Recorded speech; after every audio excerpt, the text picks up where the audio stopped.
Jika dilihat dari perspektif modern, puncak Gunung Olympus sebenarnya adalah pesawat ruang angkasa. Karena dari teks mereka dijelaskan, terkadang ada suara gemuruh besar di Gunung Olympus dan seluruh puncak terangkat.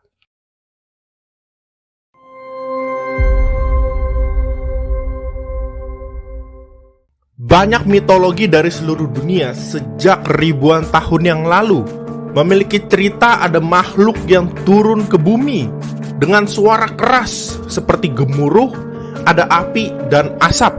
Erik von Daniken berpendapat bahwa kitab suci penuh dengan deskripsi makhluk luar angkasa yang berinteraksi dengan manusia.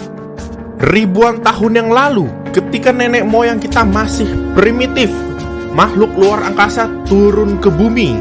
Dengan kesalahpahaman seperti teknologi, nenek moyang berpikir bahwa makhluk luar angkasa adalah dewa atau god. Sebagai contoh, peradaban Sumeria adalah peradaban yang paling awal, sekitar 3800 sebelum Masehi. Ada teks peradaban Sumeria yang memberikan gambar visual mengenai makhluk luar angkasa. Bahkan mereka hidup berdampingan dengan makhluk luar angkasa tersebut. Peradaban Sumeria menyebut god atau dewa-dewa mereka Anunnaki, yang berarti mereka yang dari surga datang ke bumi. Ada lagi cerita mengenai makhluk luar angkasa yang datang turun ke bumi ribuan tahun yang lalu. Hellas, dikenal juga sebagai Yunani.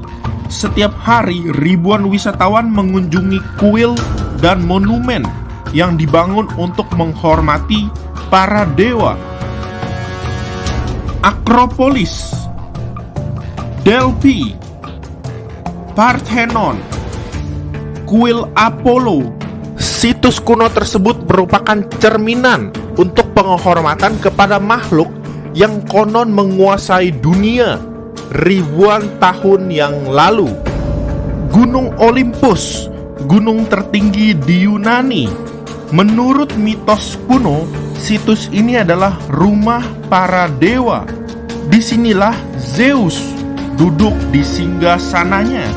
Di atas Gunung Olympus selalu digambarkan ada istana megah dengan dinding selalu berkilauan emas atau perak dan cahaya permata. Jika dilihat dari perspektif modern, puncak Gunung Olympus sebenarnya adalah pesawat ruang angkasa. Karena dari teks mereka dijelaskan, terkadang ada suara gemuruh besar di Gunung Olympus dan seluruh puncak terangkat. Jika Gunung Olympus adalah rumah bagi makhluk luar angkasa, mungkinkah Zeus adalah pemimpin mereka? Menurut Iliad dan Odyssey, Zeus sering digambarkan sebagai pemegang petir. Dia bisa menghancurkan seluruh kota dengan senjata petir miliknya. Demikian pula saudaranya Zeus, Poseidon, dipersenjatai dengan trisula yang mampu menciptakan tsunami dan gelombang pasang. Mungkinkah petirnya Zeus dan trisulanya Poseidon adalah senjata berteknologi yang canggih?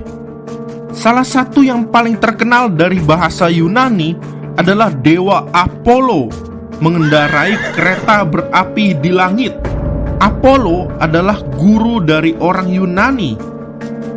Apollo mengajari mereka cara membuat bangunan di gunung, di lereng bukit, mengajari mereka cara membuat jalan, dan mengajari mereka dalam astronomi. Bangsa Romawi memberi penghormatan kepada dewa-dewa yang mirip dengan orang Yunani.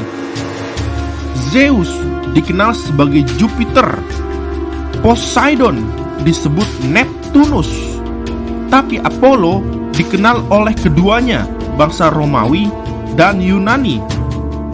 Apakah itu kebetulan? Atau apakah itu makhluk yang datang ke bumi ribuan tahun yang lalu? Sekarang kita tahu bahwa makhluk luar angkasa kemungkinan adalah sumber dari apa yang mereka sebut dewa atau god. Cerita luar biasa peristiwa luar biasa. Makhluk luar angkasa apapun yang telah datang ke bumi dengan teknologi canggih mereka akan dituliskan ke dalam teks, karena itu adalah peristiwa luar biasa dan akan diingat selamanya.